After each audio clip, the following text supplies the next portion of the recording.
the one thing people should start to think about, it's your parents, which a lot of times it is the adult children starting to talk to their parents, right? And it's a very hard Right. conversation because it's role reversal, right? I don't care how old you are, they're your elders, it's your parents, and it's very difficult to have that. Like people save for college, they save for their Right. retirement, or they start to learn about different vehicles. Like if, I think getting really educated before you need something. I think one of the biggest misses that people do is they wait too long and then they wait for a crisis.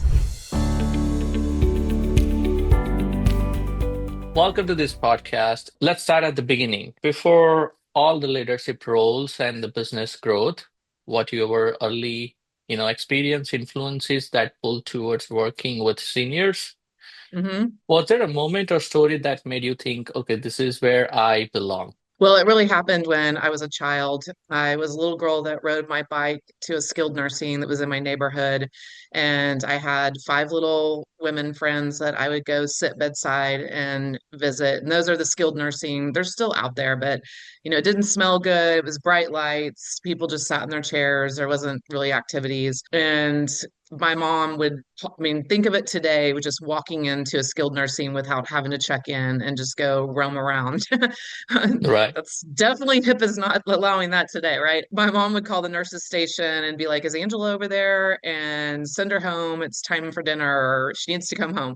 And so I knew that I wanted to work with seniors I've just loved being with seniors. And I was blessed with grandparents and great grandparents that I spent a lot of time with. So my first degree, I think that's what really drove my clinical background. Got my bachelor's, spent time at KU Med, sat for my registered nursing board, and practiced in the hospital for about 2 years, and then had the opportunity to work with seniors. Was at a 55 bed memory care only, not your typical that you see now. It was a little more institutional, but these owners had Right. put beautiful family rooms and activities. And so then from there, I just went into larger companies and went to regional roles and then vice president roles and then ultimately into the C-suite, which also then took me from, my experience building my business and wanting to, help people get through the decision-making process because it's very encumbersome, it's very confusing, and really be an extension, not only, that piece of it, helping the seniors and their family, but being an extension of the senior living industry as well to help teams, have somebody that is an extension of their team because that's also very complex, right? I mean, there's the move, Right. there's a lot of paperwork, being able to really partner with the industry to alleviate some of that pressure. Awesome. Thank you so much for sharing that insight. So, outside of work, who is Angela? What are the things that you enjoyed and your place you to go when you need to recharge? Or what Yeah. are the things that, keeps you grounded? Yeah. Well, I do like to be outside, exercise, stay active. I've always believed in taking care of yourself. I think you can't really, if you let yourself, your health is really important. So that's something that's, Right. really important to me.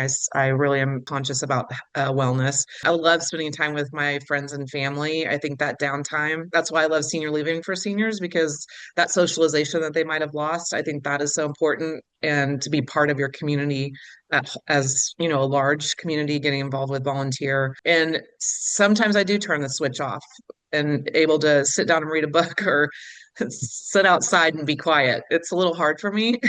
Right, right. No, great, great.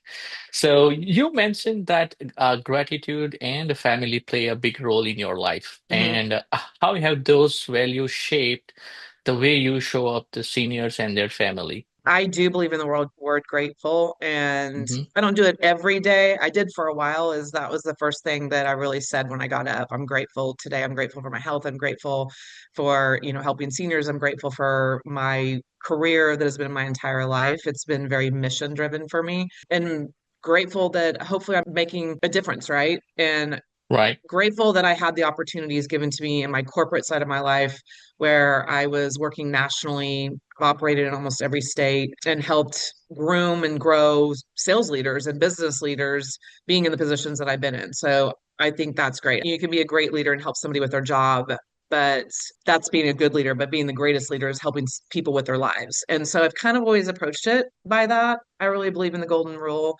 And I've loved seeing people grow in their careers that have that passion in my industry.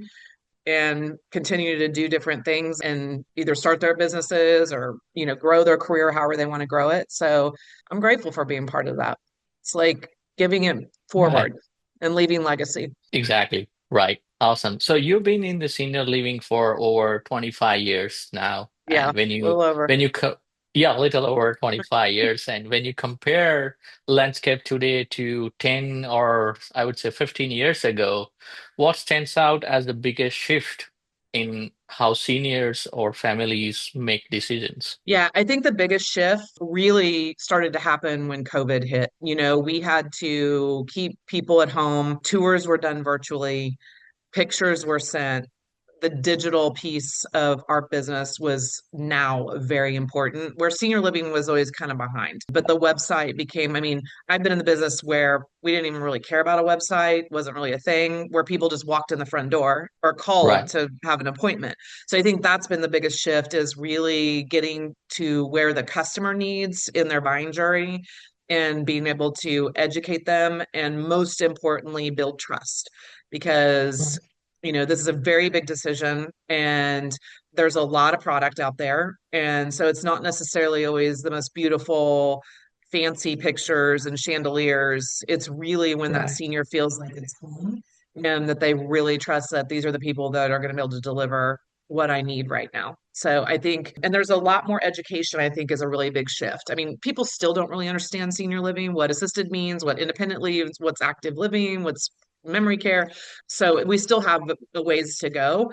But I think what I've seen really shift, especially with the baby boomers coming in, is the education of the consumer now. And they're poking holes in a lot more and asking a lot deeper questions than they did 10 or 15 years ago. I mean, senior living Right. has a lot of investors involved in it. I mean, the bricks and mortar, I mean, are apartment buildings. So it's kind of like multifamily, right? You have people that Right. invest in those things. So that's been over the last 10 or 15 years really grown. And the consumer never knew or really cared about that. They're asking those questions now. Who's the management company? Who's the investors? Those questions we didn't get 15 years ago. I see. I think that is a good insight for our audience too. So, Yeah, and technology has grown so much. And you mentioned right. you are already incorporating some AI into your digital strategy. From your perspective, what is the balance between technology helping the process and still keeping that, I think, irreplaceable human connection? Right.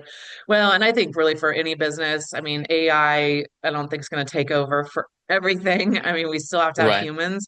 This for healthcare, I think it's an addition, right? And Right. I do think you have to be really careful with that because, I've seen some AI out there, even if it's as simple as, well, I can tell you situation happened today. I needed my oil change and they had a call center, but it was an AI receptionist.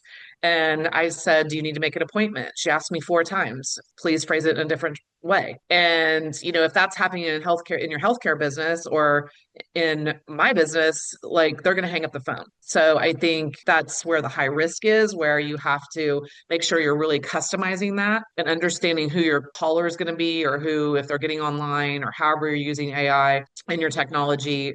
And, but then having the ability to get to a human or for us like we answer a call immediately right now if they're getting Right. online and chatting or those kinds of things but and really being able to communicate at a high level and take the phone call so that's been my biggest thing that I think is a lost art. I think a lot of people don't take a phone call. We Right. text Right. or we chat, we put it in a web form. We don't want humans, right? We don't want to get on the phone with you. So I think Exactly. that's in your business, you better look at that Mhm. because it gets very frustrating, right? And they're going to go on to the next person. That's true. 100% agree. And for anyone hearing about living your choice for very first time, how would you describe the heart behind what you do and who you serve? Right. Well, our mission is really to really have a discovery process and really get to know the person, not just about the care that they need or the services they need, right? I mean, most people that are Right. going into assisted living, not independent living, they're looking for, a very social life, but or memory care, right? we know there's going to be a care plan from the nurse that sees them from the community, and all those things are going to be put in place. But we really want to get to know the person from, the life that they're living currently. What was the life that they were living before? Who are they? What are the things that matter? And what does that look like for their wellness and their aging process going forward? What's going to really matter to them? And that's where we really start to know how we're going to match them up or introduce them to certain products, because not every product's right for everybody. And that's True. where the frustration comes in, right? You could go tour all day long. I mean, Right. I've seen families that have said, I've gone to 10 properties and Mhm. and then they're super confused, right? And so that's where we try to really simplify it. And I think where we really hang our hat on is really that time to get to know them and the discovery process. We see people in their homes, we'll go to the hospital, we'll go to skilled nursing, we'll meet at a coffee shop. Uh, That's really the heart and the soul of the person, because it's about the person, right? And what their right. wants Right. and needs are. And it's not just needs. I mean, that's probably 10 or 15 years ago. It was the sales Right. process, or the process was always like, oh, how many medications do you take? Do you need help with buttoning your clothes or dress or showering? We really didn't ask, what do you want? And so now I think that's one of the most important questions. I worked with a client, the wife had an Alzheimer's diagnosis, and I said, what is really important? And he said, you know what? She's always played the piano. And what I want is for her to have access to a piano. That had nothing to do with she Right. needs this, this, and this, right? I mean, for caregiving. Right. And guess Right. what? They moved into a place with a piano. He was like, I'm not moving her anywhere that doesn't have a piano.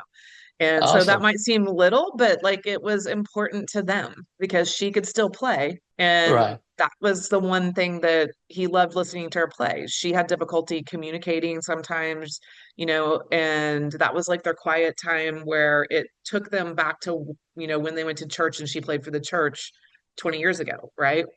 Right. Those things matter. Yeah, that's true. And that's what my next question. Like, there are big, I would say, lead aggregator in your space, but you have chosen a very different, like a more customized path. So what do families feel or experience with leaving your choice that's hard to find anywhere else? Well, I always tell them we're not ever going to leave you. If something else comes up or you have questions, we are going to be there. We also visit them within 30 days after move in to make sure the Mhm. transition's going forward. I had a couple a few months ago, and she called me on a Saturday and she said, you know what, Dad's in the hospital now. And they were pretty independent. They lived in a beautiful community. They were doing all the activities. Unfortunately, people do fall. I said, and she's like, they're talking about skilled nursing and rehab. She goes, I don't even know what this means. I feel like I'm back into when we were looking for senior living. And I said, listen, I'll go to the hospital with you Saturday. I said, let's sit down and talk. That's just service of the heart. That's because we are a free service. So I'm very upfront. We get our fees from the senior living companies because Right. we're a referral source, right? But Right. I just said, we're never going to leave you. If you need us after for something, I mean, you can call us and we're going to be there. So I think that's different than I hope that's what I think my business model is different about. I think that is like more like a fascinating to me. That's how I think you stood in this competitive market, I think, and the Yeah, people will not try to leave you there. So, right, well, that's right. amazing, actually. Well, and the industry and healthcare, whether it's senior living, hospitals, skilled nursing, home care, there's a lot of turnover. And Right. so that person that may have been there before, chances are in a year to 2 years, the person you built the relationship with may not be there. And so that's one of the things I'm like, Right. you have a resource in us. I'm going to be here. So True. Yeah, no, I 100% agree. So you relaunched in, I think, 2024, and you are already in, I would say, 7 states with the 10 teams member when we previously talked. Where would you say you are now in the journey, more in a build and stabilize mode or scale or expand mode? yeah, so we scaled really fast. Now, my company was built in 15 to 17 and made choices then. Just timing wasn't right for this type of business model, mostly on the digital side. So, in a year, we have 11 people in 7 states right now. So, we are scaling in the sense. The second year is really that stabilization. Now, I mean, my goal is to be in every state that has seniors or needs senior living Right. specialists, right? So we'll still be bringing people on, but really, that's kind of it's in growth mode in 2026, and then that third year, I really see it's being more in stabilization. Right. Okay. when you look at the first year of your relaunch, what's something that you're really proud that worked even better than you expected? I know that very Yeah, first, yeah, it's like yeah. sometimes it means both ways, but like maybe if you can share something that goes beyond your expectation. Yeah, I think one of the things that I've loved the most is my concierge specialists were all industry people. Most of them, except for one that we worked in the industry together, but we had never worked together. These folks have been on my team in different companies. So having some of them come to me and say, I want to be back on your team, and really that we've all spent anywhere from 15 years to over 25 years. So, combined, we've all been in the industry. I call it, we have over 100 years of experience between all of us, right? So I think Mhm. that's one of my most proud things, that when somebody wants to come and work with you again, I mean, I think that speaks volumes of, wow, maybe I did the right thing being their leader or being their team member in our previous Right. work environment. And I think that that's been really, really fun, because that was the other thing of my mission for my company, is I really wanted a place where people wanted to work, and they were giving, their heart and soul. They're in this business for the same reason I am, Mhm. and that we have good synergy. Because I don't believe, Right. and we've all had it, where you've had coworkers or maybe bosses, you're like, oh, the alarm, I have to get up and I have to go do this again today.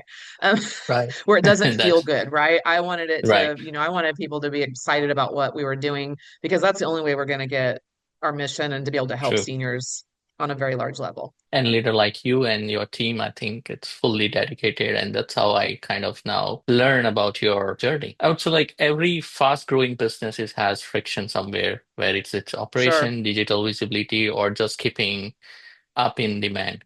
What are the areas become little more complex as you grow, as you scale Right. nowadays? Yeah, I think on a digital side, because we're not bricks and mortar, we've pivoted our strategy a couple times, because it's a lot easier than, getting leads to a service, because of the way Google looks at things like Right. location, or we're not a bricks and mortar, right? So, but we've been able to figure that out, and so that has resolved. But as you know, with technology and digital strategy, you have to be changing. It's changing all the time, right? So you got to be on your toes. Correct. I think probably one of the things as being a founder and a CEO, which most CEOs out there, founders are, people that have started their company, it's managing it, it's revenue. Like, you need revenue to have the company to carry out the Correct. mission, whatever you're Right. trying to do. So I think that's something that, I'm always watching carefully and closely, an expense line, to make sure that we're, doing the right things. And I joked yesterday, I bought a Powerball ticket and I was like, if I win 740 million, I'm going to drop several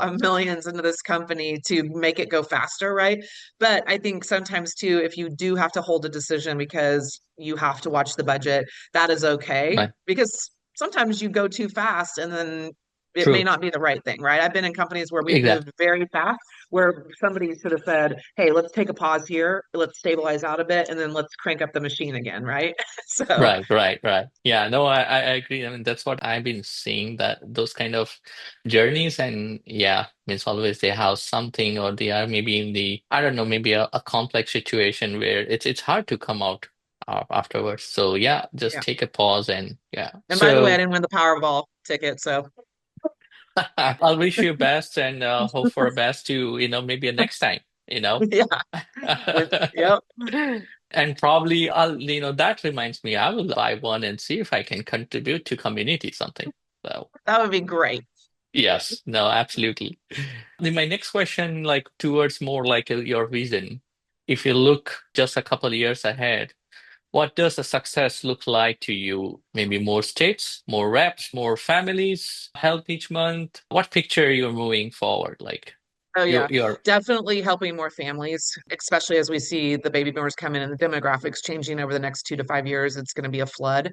So I think being able to really, continue building systems that where we can handle volume, so we can get to them fast and really still have a hands-on touch and not ever lose that. I don't ever want to lose the human and the heart in this company. So that would be really important to me. And then, of course, I do want to be across the country, where it's becoming a household name out there, right, and definitely team members building, the organization as part of the strategy, because I mean, right. we have to have them help the families. Exactly. Yeah. Yeah. Yeah. You need to expand your team, your resources. And this is a fun question. I like that. If you had a magic wand and could remove just one bottleneck or challenge or friction for your venture, what would you fix first? Oh, what would I fix first? Gosh, that's a good question. Something that, holding you back to grow, to scale, something that you can fix. Yeah, I mean, I probably, oh, I don't know, because I mean, we've kind of fixed some of the things that, like our digital strategy, we had to work on that a little bit. I mean, probably if I could do something, I would put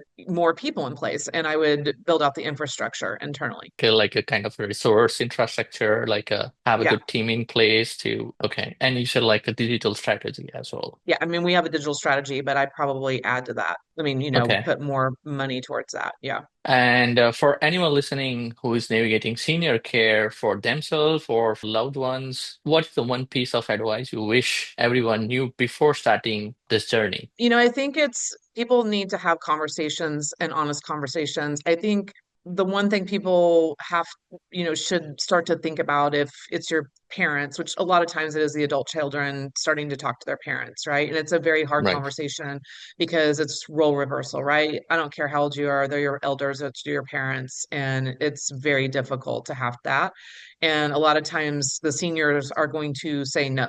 I'm not doing that, no matter what kind of care they need. I think people need to start, it's kind of like, and preparing, right? Like people save for college, they save for their Right. retirement, or they start to learn about different vehicles. Like, if, what's a 529? How do we do this? A broker might tell them that. So I think getting really educated before you need something. I think one of the biggest misses that people do is they wait too long and then they wait for a crisis and then everybody's running around and they have no idea what they need, what to do, right? So I think having those conversations earlier is something that people really need to be aware of, so that when the time does come, it's not as hard. Like we've already discussed this, like we've talked about, and so because it's very hard to make decisions in a crisis because people are fearful, right? And it's Right. very difficult for your brain to make decisions when you're in fear mode or you're in big True.